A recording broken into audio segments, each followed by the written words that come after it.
Hey guys, welcome back to our channel.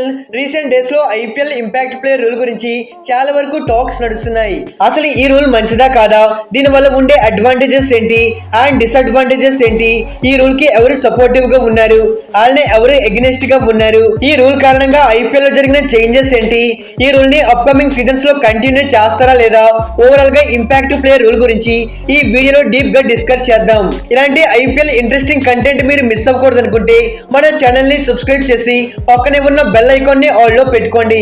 First of all, ఈ impact player rule ని 2023 లో IPL governing council introduce చేసింది. ఆ సంవత్సరం ఐపీఎల్ తో పాటు బీసీసీఐ అండ్ ఐసీసీ కొన్ని కొత్త రూల్స్ ని తీసుకువచ్చారు. వీళ్ళు తీసుకువచ్చిన ఈ రూల్ పెద్ద కాంట్రవర్షియల్ ఏమీ కాలేదు. On the other hand, BCCI ఈ ఇంపాక్ట్ ప్లేయర్ రూల్ ని for the first time cricket world కి పరిచయం చేశారు. అసలు ఐపీఎల్ ముందు వరకు ఈ రూల్ ఏ క్రికెట్ లీగ్ లోనూ లేదు. Actually what is the impact player rule తెలియని వాళ్ళ కోసం చెప్తున్నా. టాస్ టైమ్ లో టీమ్స్ వాళ్ళ ప్లేయింగ్ 11 తో పాటు అడిషనల్లీ 5 సబ్స్టిట్యూషన్ ప్లేయర్స్ ని ఇస్తారు. వాళ్ళ ఒకరిని మ్యాచ్ లో ఏదైనా సిచ్యువేషన్ లో రిప్లేస్మెంట్ ప్లేయర్ గా ప్లేయింగ్ 11 లోకి తెచ్చుకోవచ్చు. ఐపీఎల్ లోకి ఈ రూల్ వచ్చాక ఇండియన్ డొమెస్టిక్ క్రికెట్ అయిన Syed Mushtaq Ali trophy and Australian league అయిన బిగ్ బ్యాష్ లీగ్ లోకి తీసుకువచ్చారు. ఈ రూల్ కారణంగా 12th ప్లేయర్ ని మ్యాచ్ సిచ్యువేషన్ అండ్ కండిషన్స్ ప్రకారం వాళ్ళ ప్లేయింగ్ 11 లో యూజ్ చేసుకుంటారు. అయితే సయ్యద్ ముస్తాక్ అలీ ట్రోఫీలో ఈ రూల్ పైన ఎక్కువగా కంప్లైంట్స్ అండ్ చాలా మంది దీన్ని క్రిటిసైజ్ చేయడంతో అక్కడ ఈ రూల్ ని తీసేశారు. ఈవెన్ ఐపీఎల్ లోనూ ఈ రూల్ పైన చాలా వరకు అబ్జెక్షన్స్ అండ్ కంప్లైంట్స్ ఉన్నాయి. మోర్ ఓవర్ మన టీమిండియా స్టార్ ప్లేయర్స్ అండ్ కొంతమంది ఫ్రాంచైజీ ఓనర్స్ కూడా ఈ రూల్ కి ఎగ్నెస్ట్ గా ఉన్నారు. For like Rohit Sharma and Virat Kohli లాంటి టీమిండియా స్టార్స్ ఈ రూల్ పైన తమ అబ్జెక్షన్స్ ని ఓపెన్ గానే చెప్పేశారు. అయితే రోహిత్ శర్మ ఒకసారి మాట్లాడుతూ ఈ ఇంపాక్ట్ ప్లేయర్ రూల్ కి తన పెద్ద ఫ్యాన్ కాదని చెప్పాడు. ఈవెన్ కింగ్ విరాట్ కోహ్లీ దీని గురించి తన వాయిస్ ని రైజ్ చేశాడు. ఈ రూల్ ఆట యొక్క సమతుల్యతని దెబ్బతీసే విధంగా ఉందని తను కామెంట్ చేశాడు.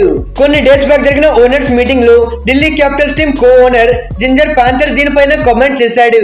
అయితే ఈ రూల్ టీమిండియాకి మంచిది కాదని, దీని వల్ల ఆల్ రౌండర్స్ రావట్లేదు, దట్టు ఐపీఎల్ లో చాలా మంది ఆల్ రౌండర్స్ కి బోత్ బ్యాటింగ్ అండ్ బౌలింగ్ లో ఆపర్చునిటీస్ రావట్లేదని తను కామెంట్ చేశాడు.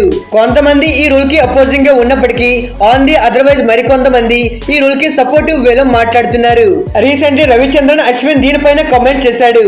తను చెప్పింది ఏంటంటే ఈ రూల్ గేమ్ లో వాల్యూని యాడ్ చేస్తుంది.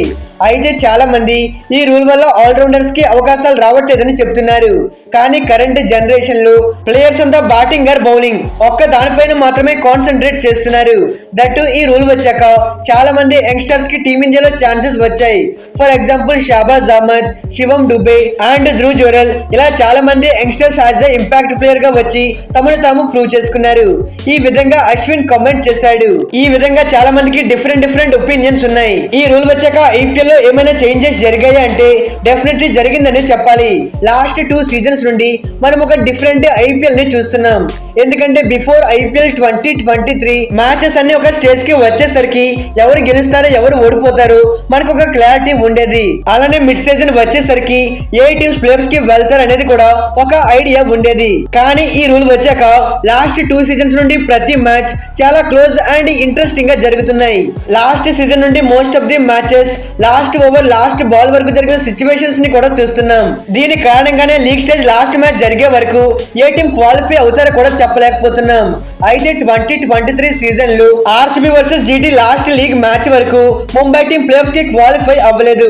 ఈవెన్ ఈ సీజన్ లోను లీగ్ స్టేజ్ లాస్ట్ మ్యాచ్ వరకు టాప్ 4 కోసం CSK, RCB and LSG teams మధ్య టఫ్ కాంపిటీషన్ జరిగింది.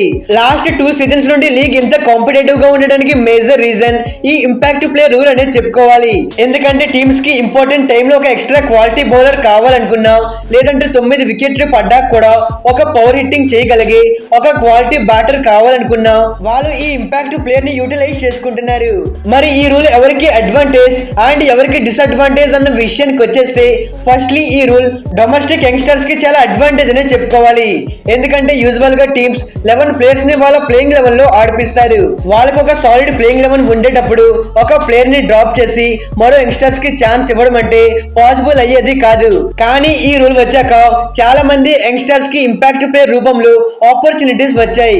ఫర్ లైక్ తుషార్ దేశ్ పాండే, ధ్రువ్ జురెల్, సుయశ్ శర్మ, అభిషేక్ పోరెల్, మతిషా పతిరణ, ప్రభు సిమ్రన్ ఇర్ఫాన్ సింగ్ ఇలా చాలా మంది యంగ్స్టర్స్ కి ఆపర్చునిటీస్ వచ్చాయి. ఇలా త్రూఅవుట్ ద సీజన్ అన్ని టీమ్స్ కొత్త యంగ్స్టర్స్ ని ఈ ఇంపాక్ట్ ప్లేయర్ రూపంలో తీసుకుంటున్నారు.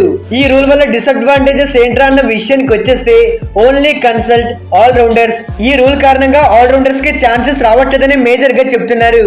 దీన్ని తప్పిస్తే దీనిపైన డిసడ్వాంటేజెస్ ఏమీ లేవు. అయితే కొన్ని టీమ్స్ దీనికి ఎగ్నెస్ట్ గా ఉండడానికి కారణం వాళ్ళ టీమ్స్ కి ఈ రూల్ అనేది వర్క్ అవ్వలేదు. అంటే వాళ్ళ టీమ్స్ ప్రాపర్ గా ఈ రూల్ ని యూటిలైజ్ చేసుకోలేకపోయారు. For like Delhi capitals, RCB, SRH and RR. ఈ టీమ్స్ కి impact player impact full performance ఇవ్వలేకపోయాడు. On the otherwise CSK, KKR and MI తమ ఇంపాక్ట్ ప్లేయర్స్ ని ప్రాపర్ గా యూజ్ చేసుకున్నారు. అయితే ఈ రూల్ వచ్చాక ఐపీఎల్ అండ్ బీసీసీఐకి జరిగిన బెనిఫిట్స్ ఏంటి? గతంతో పోల్చుకుంటే లాస్ట్ 2 సీజన్స్ గా బీసీసీఐకి ఐపీఎల్ పైన భారీ ప్రాఫిట్స్ వచ్చాయి. అయితే 2022 వరకు ఐపీఎల్ మీడియా రైట్స్ 2365 crores ఉండగా ఈ సీజన్ 2024 వచ్చేసరికి దీని వాల్యూ 5120 crores కి పెరిగింది. మీకు అర్థమయ్యేలా చెప్పాలంటే ఐపీఎల్ ఫస్ట్ 15 సీజన్స్ మొత్తం కలిపి దీని వాల్యూ 2300 కోట్లుంటే కేవలం లాస్ట్ 2 సీజన్స్ లోనే 2800 కోట్లు పెరిగి కరెంట్ దీని వాల్యూ 5120 కోట్లు ఉంది. మరి వీళ్ళకి ఇంతలా ప్రాఫిట్స్ వచ్చాయంటే మేజర్ రీజన్ ఈ ఇంపాక్ట్ ప్లేయర్ రూల్.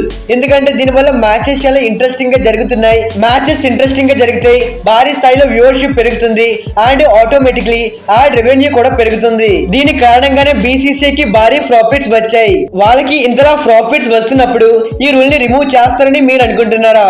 కింద కామెంట్ చేయండి. ఫైనలీ ది కన్క్లూజన్, ఈ ఇంపాక్ట్ ప్లేయర్ రూల్ వచ్చాక మ్యాచెస్ అన్ని ఒక డిఫరెంట్ వేలో చాలా ఎక్సైటింగ్ గా జరుగుతున్నాయి అండ్ చాలా మంది యంగ్స్టర్స్ కి ఆపర్చునిటీస్ కూడా వస్తున్నాయి. మరి బీసీసీఐ కూడా దీన్ని కంటిన్యూ చేయడానికి ఇష్టపడతారు. మరి ఇంపాక్ట్ ప్లేయర్ రూల్ గురించి మీ థాట్స్ ఏంటో కింద కామెంట్ చేయండి. ఇలాంటి ఇన్ఫర్మేటివ్ కంటెంట్ మీరు మిస్ అవ్వకూడదు అనుకుంటే మన ఛానల్ ని సబ్స్క్రైబ్ చేసి పక్కనే ఉన్న బెల్ ఐకాన్ ని ఆల్ లో పెట్టుకోండి. Okay friends, by, thanks for watching.